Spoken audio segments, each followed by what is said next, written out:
right, well, good afternoon, everyone. I want to welcome y'all to the Museum of the Albemarle for today's History for Lunch presentation. If y'all are here in the auditorium, we just ask that you please silence your cell phones.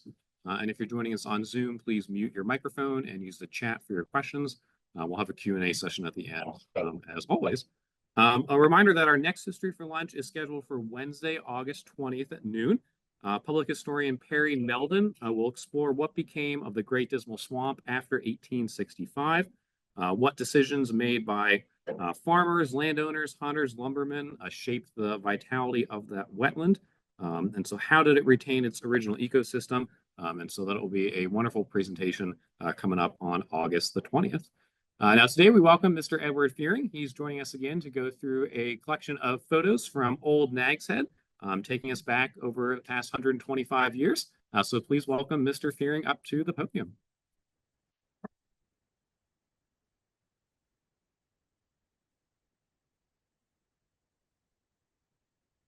Let's see if I can get into it. Thank you all for coming. This is my third installment. First two were on Elizabeth City. This was on the Outer Banks of North Carolina. The Outer Banks of North Carolina is the largest stretch of sand islands in the world and has one of the largest sand features, which is Jockey's Ridge, which is a large sand dune. And it is a living dune. It moves constantly. If you don't believe it, go down there after a storm and see how far it's changed, moved, or gone up or down. So let's start this with our state toast, which states, "Here's to the land of the longleaf pine, the summer land where the sun doth shine, where the weak grow strong and the strong grow great. Here's to down home, the old North State."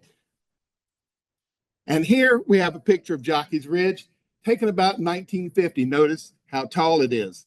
If you go down there now, it's probably not that tall and probably has moved. It is a changing feature. There used to be a putt-putt golf course in one corner of it that was covered with sand, and every 3 or 4 years it reemerges. So it does constantly move. And we start now at Currituck Lighthouse, which is the northernmost lighthouse in the island chain.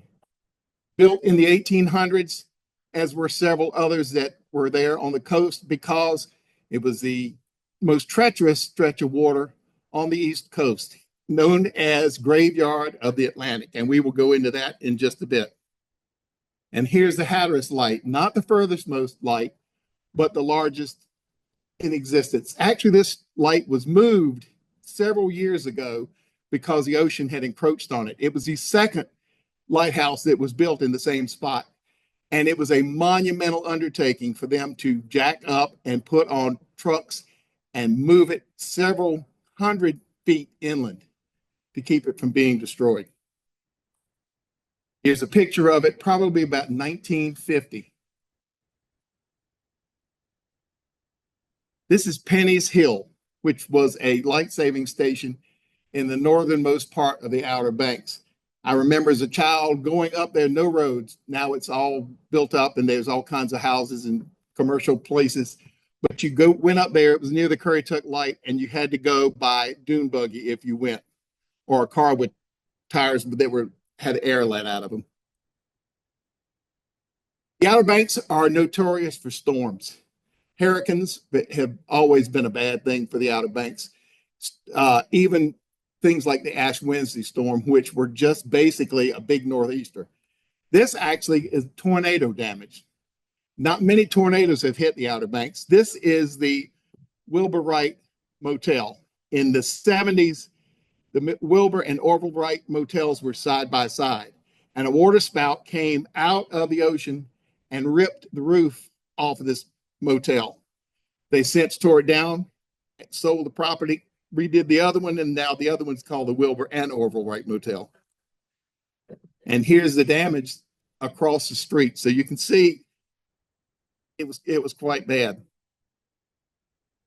I love this picture. The man's going to get his luggage out of his room with no roof.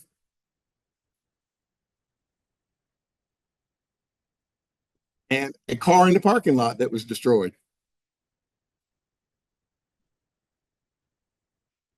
Another first for North Carolina, we are first in flight. Two brothers from Ohio actually wrote the state of North Carolina to ask and inquire about using some places at the Outer Banks to try out their airplane. We were not the only people that they contacted, but we were the state that gave them the most information and were most welcoming. So in the early 1900s, Orville and Wilbur Wright came down to Elizabeth City on the Norfolk Southern Railroad, went to Fowler's store, which was right down the street, bought their supplies, got on the Trenton, which was a boat that took people to the Outer Banks, and built their plane and had their first flight. The monument in the back, this photograph was taken right after the monument was completed in the 30s.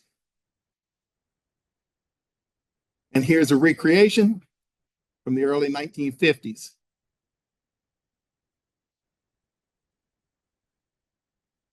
Nags Head is not what we think of as now. The original Nags Head was the Soundside area. And you got on a boat here in Elizabeth City. If you were going down there on a day excursion, or if you were going down there for a week or month or whatever, you got on the Trenton or the Van Skyver and you went to the Soundside area.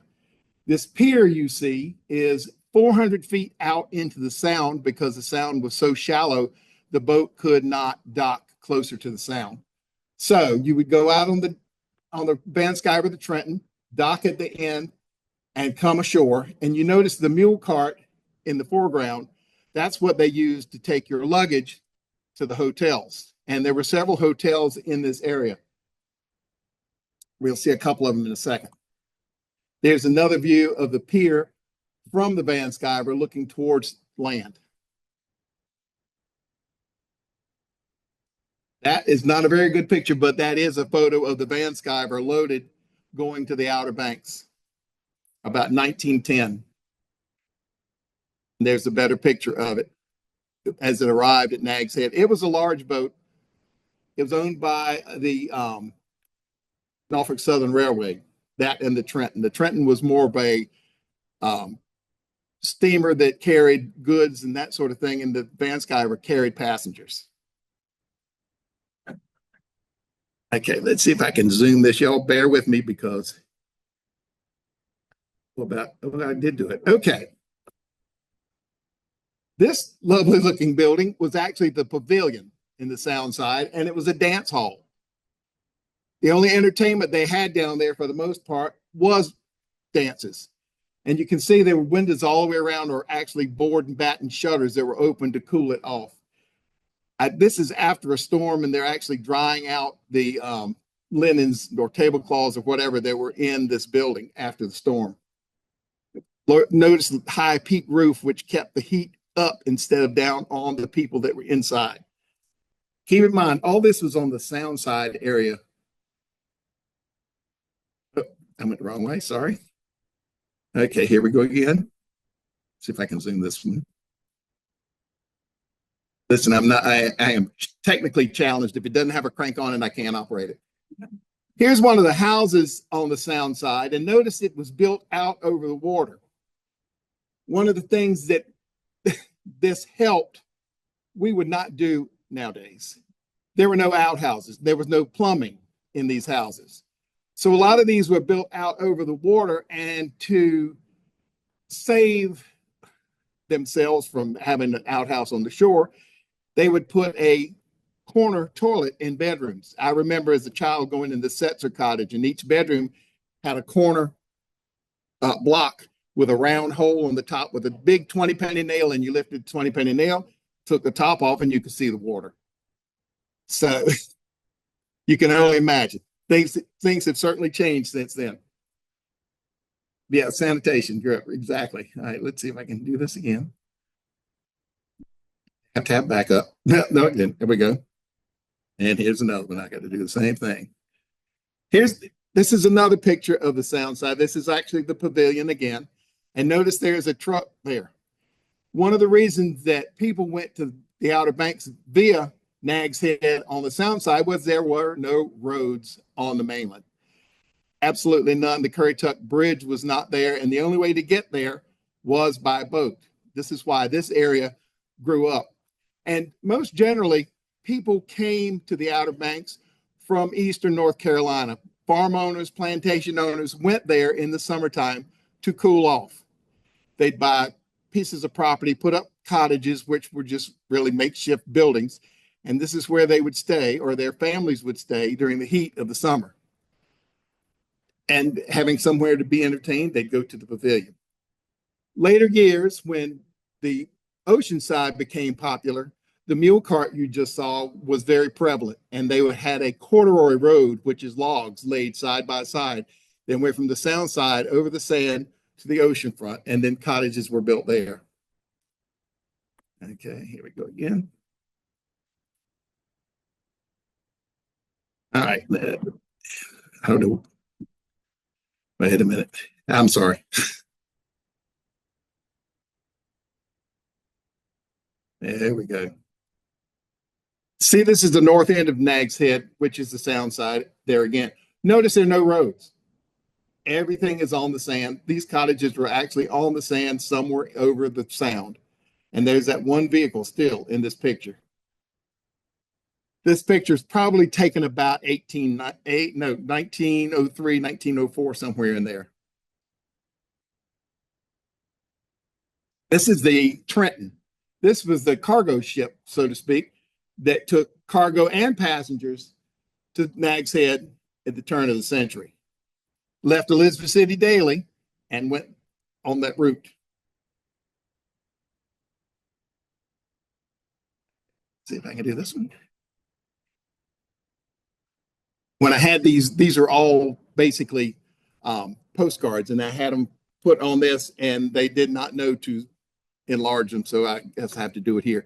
Here's one of the cottages there again, out over the water, which most people, that's what they had. And they could actually just tie up their boat. If they came by boat, they could tie it up, but it had to be a very shallow draft because the water, like I say, was between 2 and 4 feet deep until you went to the channel. Okay.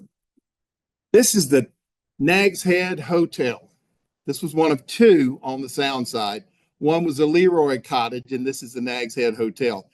This building was eventually moved to the ocean front, not on the ocean side, but across the road, and then was destroyed probably in the 50s or 60s. But it had at one time 50 rooms. Now, when we say hotel, we don't talk about hotels like we know nowadays. Or again, no indoor plumbing. Everything was outdoor. Even second floor, you don't want somebody to have a hole above you in the room above you. Trust me. No air conditioning, no ventilation other than windows and doors. But people were not used to that like we are nowadays. Notice the people on the dock going towards it. They're not there in the rain. That is sunshade umbrellas or parasols to keep the heat off. You also can tell that nobody's in shorts and t-shirts either. All right, this photograph is the old Hollowell cottage. It's in the background.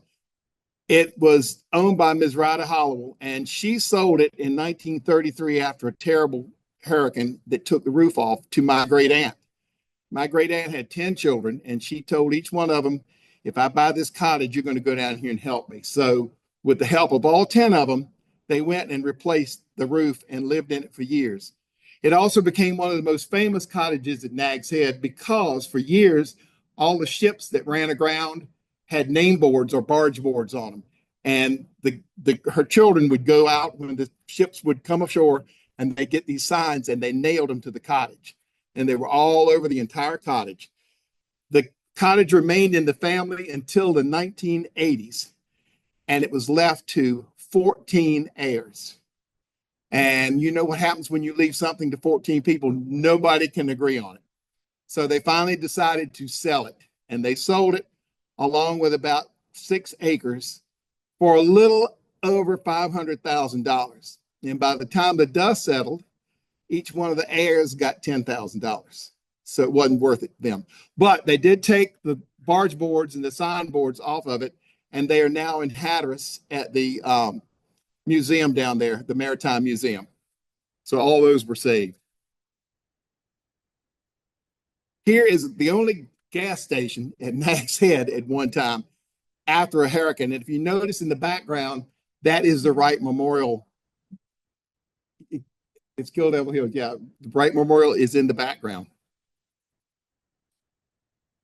This was the Leroy Hotel. This was the other hotel at the Outer Banks after a hurricane.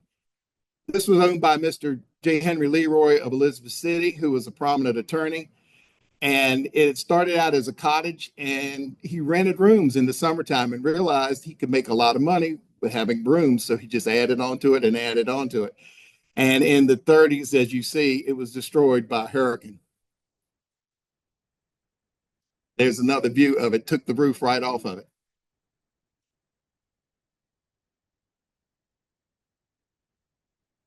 Choanoke Cottage. Okay.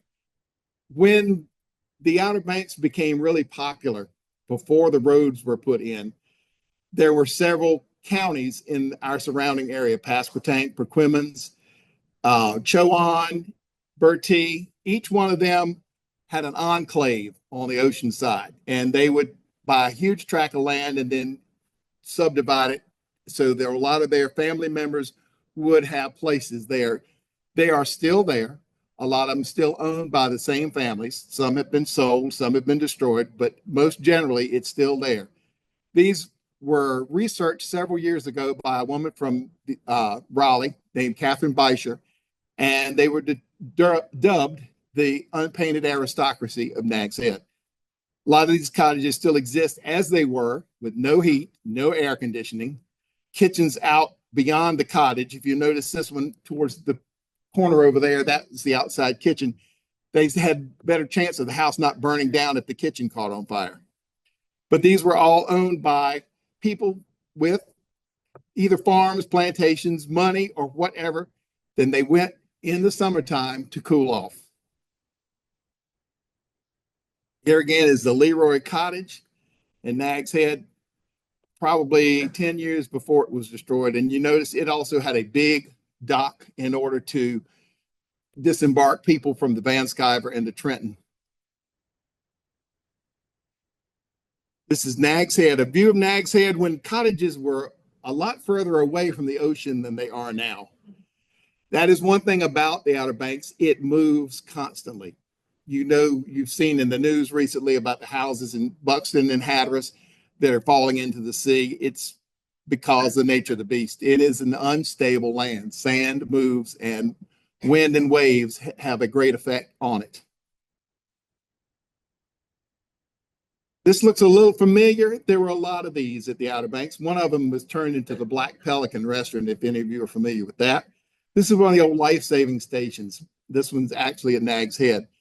There were many life-saving stations, and we can credit a lot of the lives saved in the Outer Banks during storms to the Coast Guardsmen that ran these life-saving stations.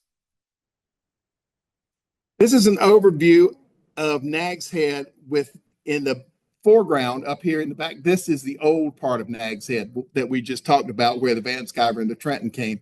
And here is in the foreground, you can see that there's not much built up. This picture was taken about 1955.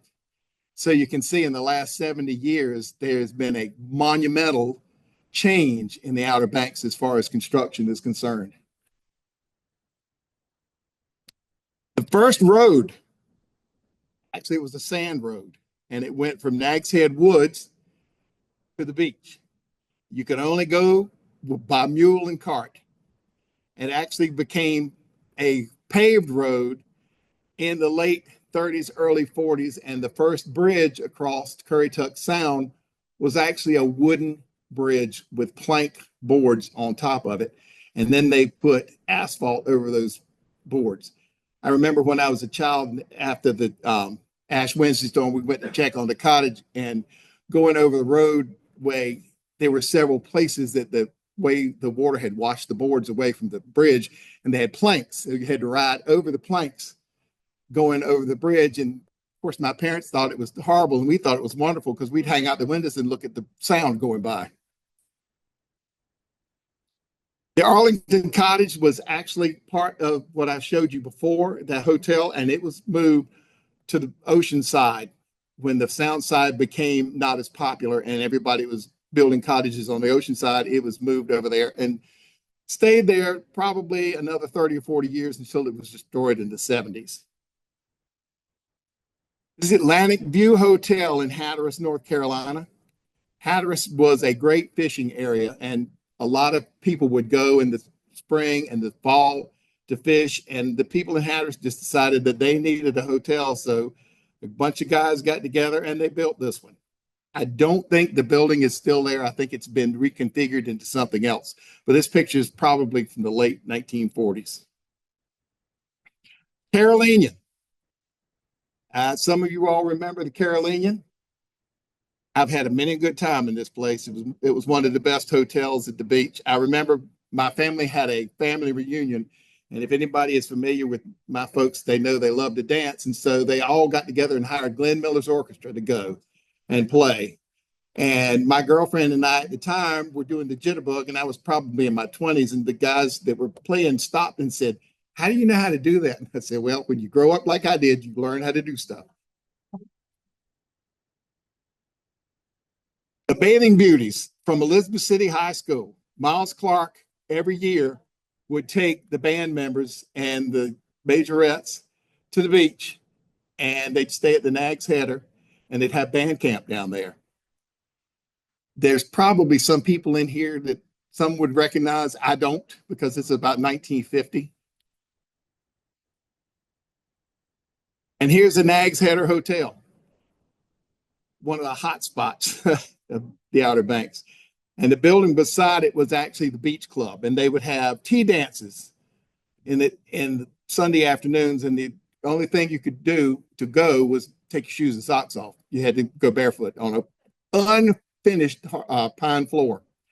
Our cottage was about several hundred feet from this, and I remember as a child sitting on the porch and listening to the cooks in the kitchen at night with the doors and the windows open because there was no air conditioning. They'd sit there and sing all night long in the kitchen. The cottage we had, my grandfather won in a poker match. Yeah. In 1935, I think is what it was. He was playing poker with a bunch of guys. And my grandfather had a meat market, and he was playing with another rival meat market person. And the stakes got really high, and there was alcohol involved. And the other guy didn't have enough money, and so they said, "Well, just put your cottage up for sale. You just put your cottage up." And you could buy a cottage back then for $500. So he put his cottage up, and my granddaddy won it. And Mr. Pritchard never let him forget it. And my grandfather always swore he did not want that cottage because the hurricanes were going to come and take it out. It's still there. It didn't go, and it's never been jacked up.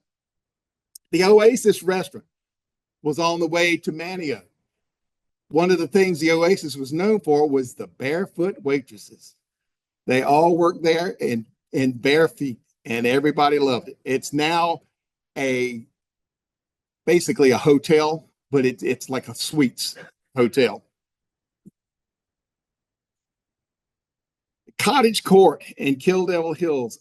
A lot of these were built after World War II. They were easy to construct. People would go and rent these for $50 a week. Now that is a long far cry from what it is now. No air conditioning again, flat roofs, tar roofs, so you can imagine how hot they were. But most people just stayed out on the beach. Now we're on our way to Roanoke Island. And here's the road. Dirt road going to Roanoke Island. It's not like that anymore. Roanoke Island is one of the oldest established places in the United States, and actually the oldest cold case file with the Lost Colony. I was speaking to somebody yesterday from Edenton who has been doing research on Site X.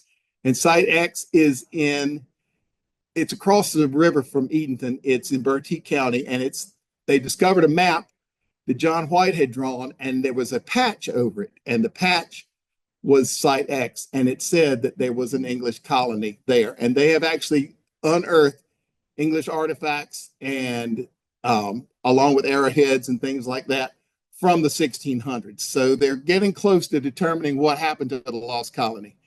As my uncle used to say, he knew what happened to them. The mosquitoes got them. They said if we can't eat them here, we'll take them with us. And here's Manio from the water about 1910. It kind of looks the same. Actually, it doesn't. It's built up a little bit since then. Elizabethan gardens. This is from the 50s. The woman in the foreground was Queen Elizabeth in the Lost Colony. In 1930, my great uncle, Bradford Fearing, decided that the Lost Colony needed to be known statewide, if not worldwide. And so he, along with several other people from Manio, got together, wrote a play, and did a film about the Lost Colony, which later became the outdoor drama, which is the longest running outdoor drama in the United States. See, North Carolina has a lot of firsts, and we're included in that. And here's a photograph from the original movie. Eleanor Dare with Virginia Dare. And here we have Eleanor Dare and Ananias Dare, probably in the 50s. The lady that's playing Eleanor Dare is Marjolaine Thomas. Marjolaine is still living. She's the oldest living person who was in the Lost Colony.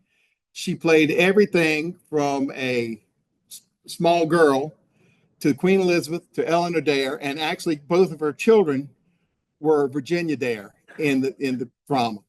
She was good friends with Andy Griffith. Matter of fact, Andy Griffith built a house right beside her in Manio. She named her first child after Andy Griffith's first wife. But Marjolaine taught school with me, and very interesting and very talented woman. I think she's 97 now, but she's still living. And there she is as Queen Elizabeth. Yeah, and Andy Griffith's on the right as Ananias Dare. And here's an overview of the Waterside Theater. The Waterside Theater remained in constant use except for 3 years during World War II because of the blackouts. They had to have blackouts, so they did not perform for those 3 years. But other than that, it was ongoing. The original that you see here was destroyed by a hurricane in the late 30s, and it was rebuilt almost identical to what it was. The seating improved, the lighting booths improved, but it was still basically the same thing. And we talked about the Outer Banks being a sand island. Actually, it has a very famous title, which is the not the ghost ship. What's it called? Thank you, Graveyard Atlantic. I knew it had to do with a ghost. Graveyard of the Atlantic. Over 4,000 ships since the Lost Colony have gone down in the Graveyard of the Atlantic. This is a George A. Kohler, which came ashore in the 30s during a hurricane. And a lot of these, I remember as a child, and some of you may too, if you were down there, you would see a lot of them that would be unearthed after hurricanes, and their bones would be on the sand. Here's a better picture of it. It was a lumber schooner out of Baltimore. A lot of the old cottages were built from lumber from these ships. They would scrap them basically. And after they took everything off of them they wanted, they would burn them to the waterline and then take the metal and sell that. Another picture of the same ship. Here's the Laura Barnes. This one came ashore in the 20s and again was also scrapped. This is another wreck that this actually has moved several times from hurricanes. It will crop up in a different place and then be buried by the sand. And then the next time there's a hurricane, it'll crop up somewhere else. The Priscilla, and I'm sorry this picture's so bad. It was the best one I could find. The Priscilla went aground right behind what used to be the Croatan Inn. And for years, they used the back deck or the poop deck as a dance floor in the summertime. This is something you don't see every day. Two ships wrecked side by side 2 years apart. The Cargus, which is on the right, was a freighter from Panama, which wrecked in 1927. And the ship on the left is the Carl Gerhard, which wrecked in 1929, side by side. You know, that's just really unusual. And here we have the Outer Banks in better days in the 50s. Look at all the people there. Not much changed from nowadays.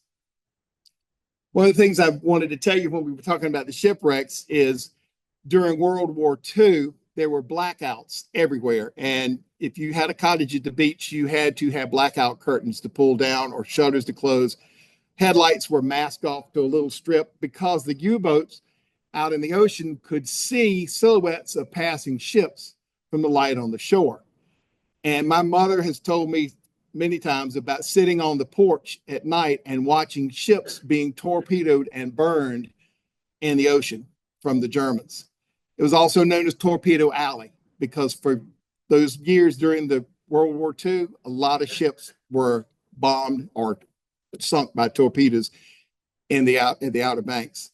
As a child, we had a pan of kerosene at the back door because when you went out in the sand, you came back with tar on your feet. Basically, it was oil that had washed up from the ships that had sunk in World War II. And instead of tracking it in the house, you dipped your feet into kerosene to wash it off.